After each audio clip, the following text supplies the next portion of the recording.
In this episode, viewers are guided through the fascinating process of creating magnetic slime, a perfect blend of chemistry and magnetism. The experiment begins with mixing school glue, liquid starch, and a dash of iron filings, creating a unique slime that's not only gooey, but magically magnetic.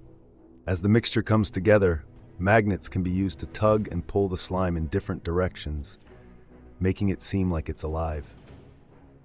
This entertaining narrative delves into polymer formation and aligns with magnetism principles, encouraging viewers to think critically about how the iron particles interact with magnetic fields.